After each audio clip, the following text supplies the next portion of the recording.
Really good coaches do that for their pupils.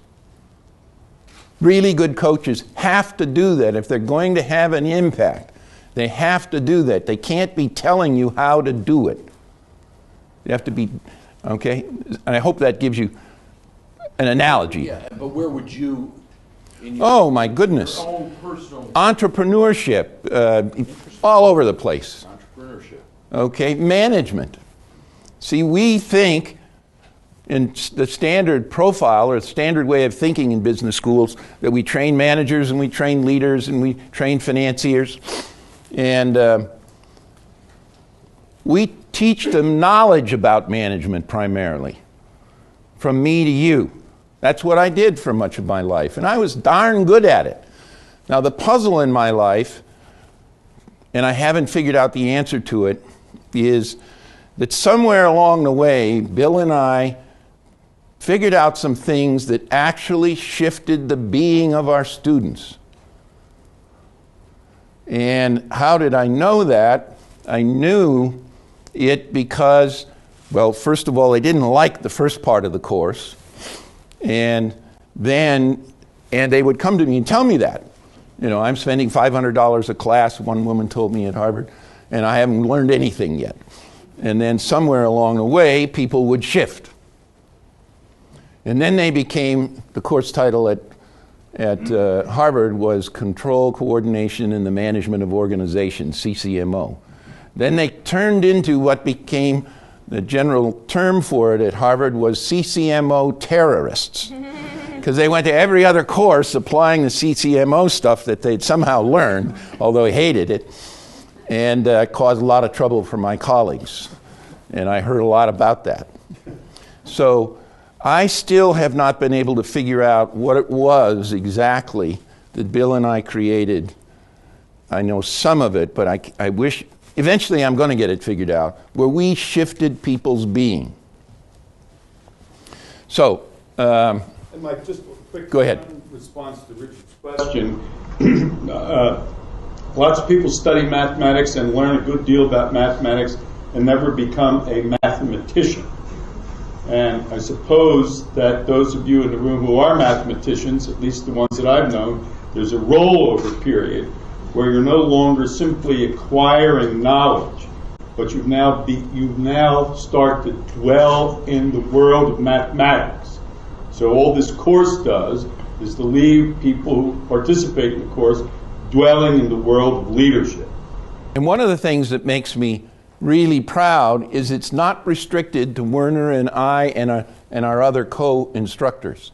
We're able to transfer this technology through some of the procedures I've said already, and I'm not going to repeat myself, to other professors, other teachers who are then able to do the same thing with their students, their version of it, and it's catching on. Well, so we're going to draw on three experts from the field of leadership to help us answer the question being what enables us to make this outrageous promise to the participants of the course. The quotes on the following three slides are from the editor's introduction to the chapter that we wrote explaining our course that we were asked to write, explicating our course that we were asked to write for the Handbook for Teaching Leadership from Harvard. Carrie Granger, who is a professor at the Air Force Academy, who came to the third course we taught here. And took it back to the academy, and it became... with her boss. Her boss was... Colonel Sanders. Colonel Sanders.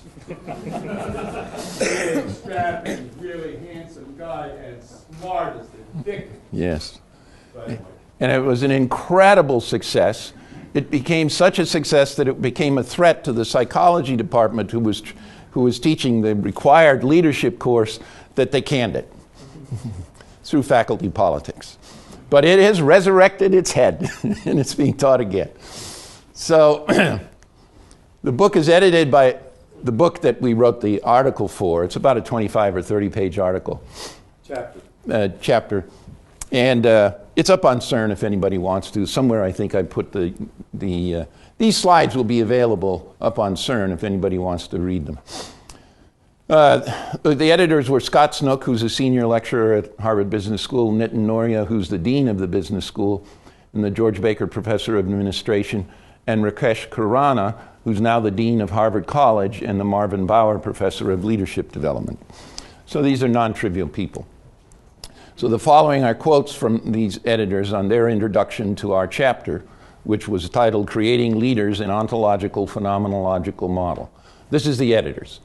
Most experienced teachers are fairly comfortable teaching about leadership. After all, in most university settings, the successful acquisition of technical knowledge and skills is the central goal of education. Even more importantly, perhaps we know how to do this. We know how to inform. We know how to transfer knowledge. We know how to train skills. Most of us have spent much of our adult lives either learning or teaching important conceptual knowledge and technical skills. In fact, this process forms the very heart of most educational experiences in traditional classroom settings. Mike, just to create a context, the whole book is about teaching leadership and gives various perspectives on doing so. The editors are obviously speaking to people who are interested in teaching leadership. Sorry, Mike.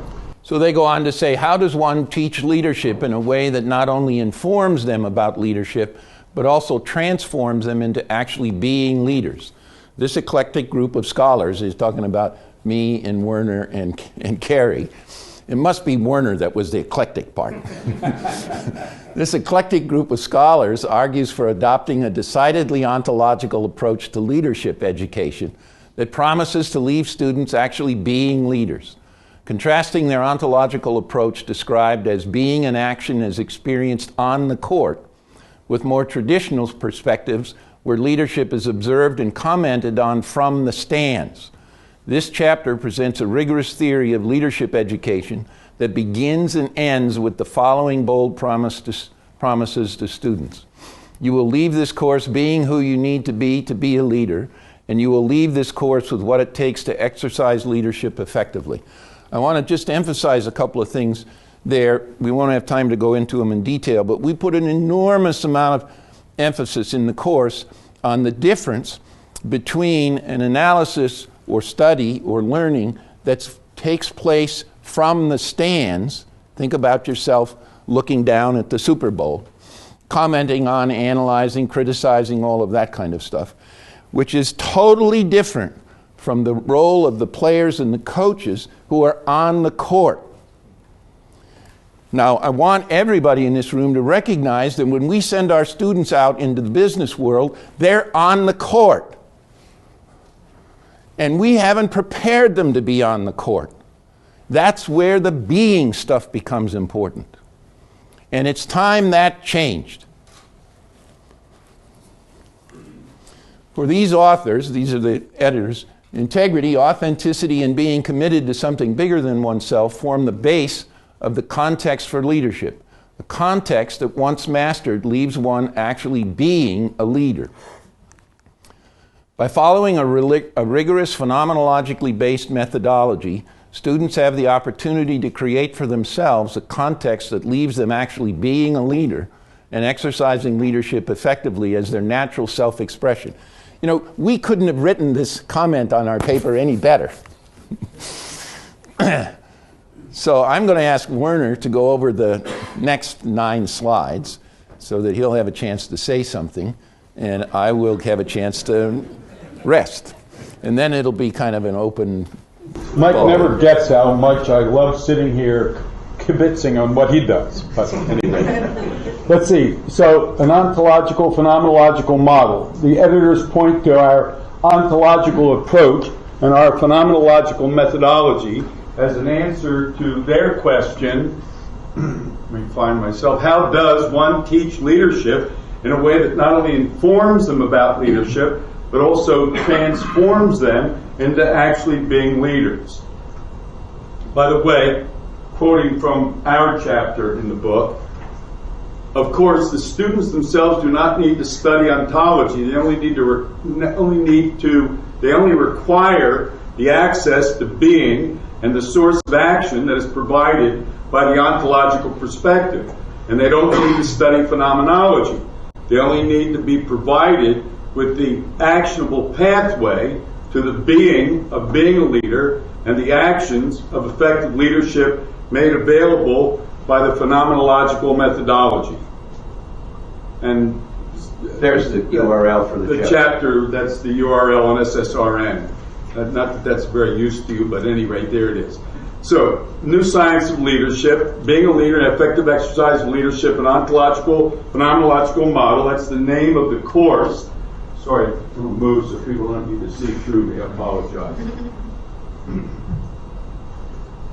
Ontology, just to get these couple words out of the way quickly. Ontology is the study of science, study and science of being, as Mike mentioned. You got to get closer, Werner. Okay. The ontological model of leader and leadership provides direct access to the actual nature of being when one is on the court, real time, being a leader, and opens up and reveals the source of one's actions when one is on the court, real time, exercising leadership. And with regard to phenomenology, phenomenology is the method used in ontology or in an ontological approach. The method that provides direct access to the actual as lived in the moment, on the court experience of being a leader and exercising leadership effectively. Now, I know Mike said it many times, and I'll just repeat that there's when you are in the process, when you are on the court functioning in whatever area you function in, there's very little knowledge present. When you're driving an automobile, you're not remembering how to drive an automobile. You're not drawing on knowledge. You're somehow, and you'll pardon my poetic expression, dancing with the road and the motion of the automobile. And so, if you ever examine yourself in the throes of being effective at what you do, you'll see, I suggest, that you're really dancing with whatever it is you're dealing with, rather than remembering how to apply some algorithm, or even remembering what you're supposed to do. Werner, let me interrupt for a moment. There are a number of people that came in later and they're standing. There are lots of seats down here. Please come on down and sit down if you'd like. If you want to be near the door so you can abandon the ship, that's fine too. Okay. I'm sorry, I need to stay in the way and stay up close enough here. A word about our role in this effort. Both of us contribute our time. Mike, this is for you. All right. There you go.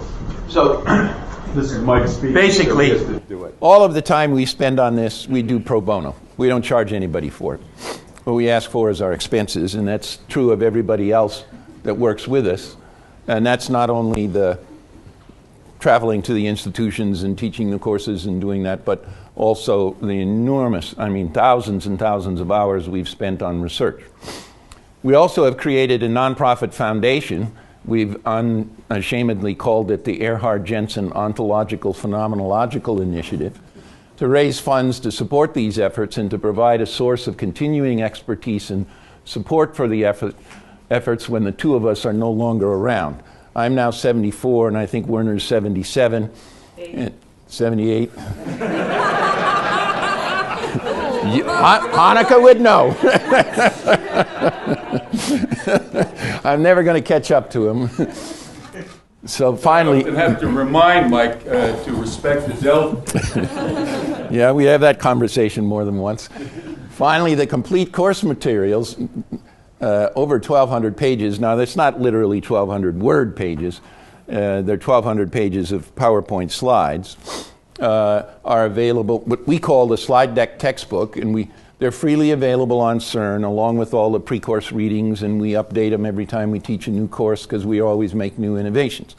So it's there for anybody to pick up and read, and I get involved in email conversations with people who are, it's very hard to just read it and get it all, but I actually have conversations through email with guys who have run into the material and who get it at a profound level. I think that takes a special kind of human being. But now back to you, Werner. Thank you.